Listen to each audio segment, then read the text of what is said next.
श्री स्वामी समर्थ मित्रांनो, आज मी तुम्हाला जीवनाचे कल्याण करणारे असे विचार सांगणार आहे. तर तुम्ही हा व्हिडिओ शेवटपर्यंत नक्की बघा.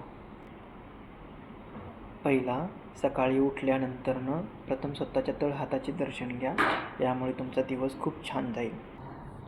दुसरा संदेश असा आहे की घराच्या मुख्य दरवाजावर स्वास्तिक काढायचं, जेणेकरून तुमच्या घरामध्ये नकारात्मकता ऊर्जा थांबणार नाही. दररोज तुळशीला जल अर्पण करताना ओम नमो भगवते वासुदेवाय नमः या मंत्राचा उल्लेख करायचा. दररोज घरामध्ये जर भांडणे होत असतील तर घरामध्ये भीमसेनी हा कापूर जाळावा, जेणेकरून तुम्हाला याचा इफेक्ट नक्की समजून येईल. अंघोळीच्या पाण्यामध्ये गंगाजल टाकून जर अंघोळ केली तर शरीरामधील नकारात्मकता ही दूर होते. गुरुवारी विष्णू सहस्त्रनामाचे पठण केल्याने आर्थिक अडचणी दूर होतात. पिंपळाच्या झाडाला शनिवारी पाणी घातल्याने पितृदोष आणि शनिदोष हा कमी होतो. देवापुढे दिवा लावताना तो दिवा तुपाचा किंवा तिळाच्या तेलाचा असावा. घराच्या ईशान्य कोपऱ्यामध्ये पाण्याचा कलश ठेवणे सुखसमृद्धीसाठी उत्तम असते.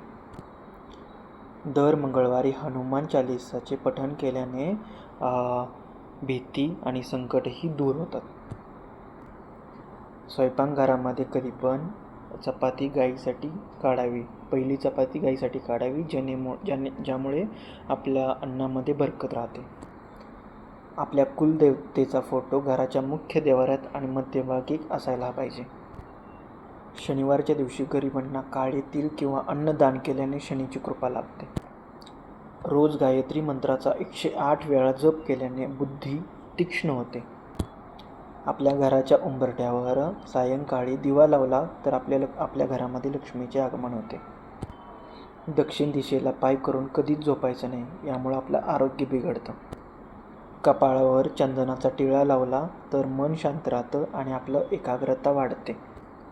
पौर्णिमेच्या दिवशी सत्यनारायणाची कथा वाचणे किंवा ऐकणे खूप शुभ मानले जाते. घराच्या उत्तरेच्या दिशेला कुबेराचा फोटो किंवा कुंडी ठेवल्याने धनलाभ होते. संकष्ट चतुर्थीच्या दिवशी गणपतीला 21 दुर्वा अर्पण केल्याने सर्व कार्य सिद्ध होतात. जेवणापूर्वी अन्नपूर्णा देवतेचे स्मरण केल्याने अन्नाचा पोषण पूर्ण मिळते. रात्री झोपण्यापूर्वी रामरक्षा स्तोत्र वाचल्याने शांत झोप लागते. सूर्यदेवाला अर्घ्य देताना तांब्याच्या कलशाचाच वापर करायचा.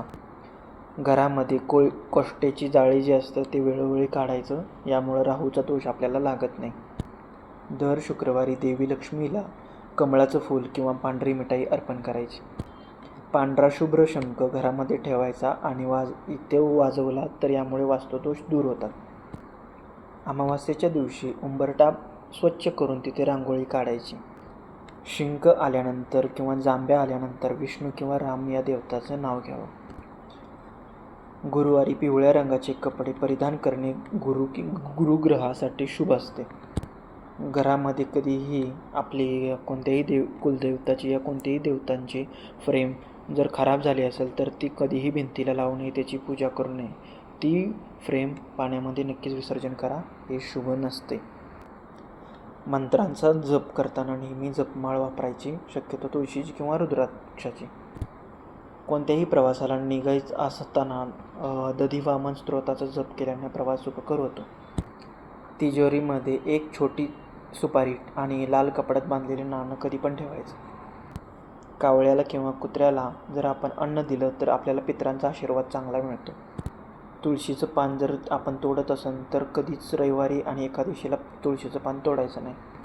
देवाऱ्यामध्ये नेहमी 2 दिवे न लावता एकच किंवा अखंड नंदादीप लावावा. घराच्या प्रवेशद्वारावर तोरण लावणे मांगल्याचे प्रतीक मानले जाते.